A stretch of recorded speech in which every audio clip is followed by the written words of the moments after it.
Hello, NOFA!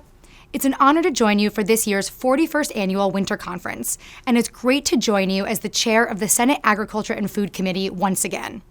Without question, the organic farming sector is a strong player here in New York State because of organizations like NOFA that have built a community of growers dedicated to creating a sustainable regional food system. So thank you to all of our ag pioneers and to everyone from the organic farming community who is here today.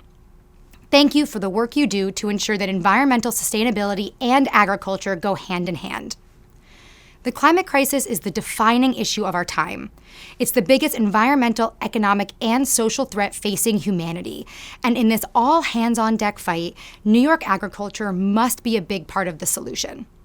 Because of that, it is incumbent upon our state to support you in every aspect so that you can help us save our planet, continue to provide us with access to locally grown healthy food, and fight for the future of agriculture as we know it.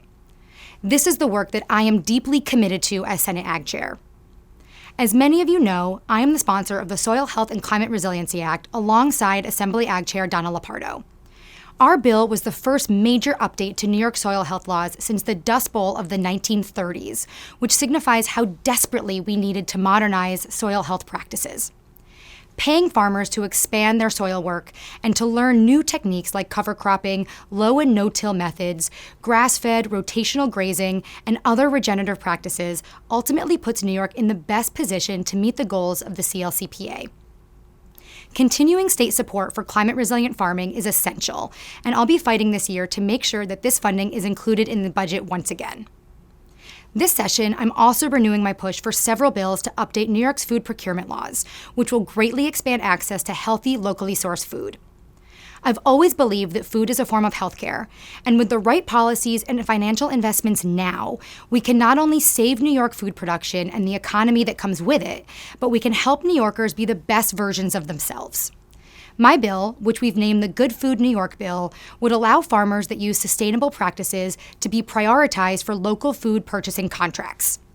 The bill provides opportunities for schools, senior centers, hospitals, and other local institutions to reward climate-forward food production and the farmers leading the charge. And it's garnered a tremendous amount of support from over 80 environmental, agricultural, and municipal organizations across the state, including you all at NOFA. We're looking forward to hopefully getting it passed in both houses of the legislature this year. I also sponsored legislation to establish first ever procurement goals for state agencies that spend over $2 million annually on food. There are currently no set goals for state agencies to follow when it comes to food procurement, and this bill will provide a direct line for all state agencies to buy directly from New York farmers. It's also critically important that all of our children get fresh, healthy meals at school, and I'm proud to lead this charge alongside Assemblymember Gonzalez Rojas. We've created a proposal that we're calling Healthy School Meals for All, which will permanently fund free school meals for all New York students in this year's state budget. In my district alone, this will help nearly 17,000 students gain access to daily breakfast and lunch, supporting kids in all aspects of their development and keeping more money in families' pockets each month. We'll be working hard to get this included in the final budget. Another major budget priority of mine for this year is making New York a national leader in the growth and production of industrial hemp. And one of the ways we do that is by making it affordable to bring in the manufacturing and processing capabilities. I've been personally advocating with the governor's office for an investment package that will achieve just that, and I'll continue to fight for this throughout budget negotiations this year. Kickstarting New York's hemp industry is a game changer for the future of manufacturing. It will allow us to remove plastics from our world and open new pathways to mitigate the climate crisis while bolstering the financial standing of many of our state's family farms.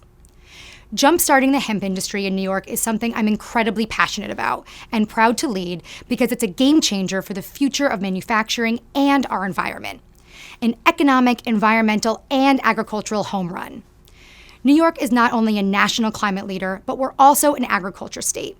And because of that, we have the ideas, the ability, and the determination to put all of these exciting plans into place for our farmers, for our people, and for our planet.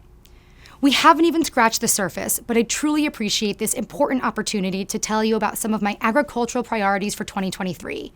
Thank you for having me, and have a great conference.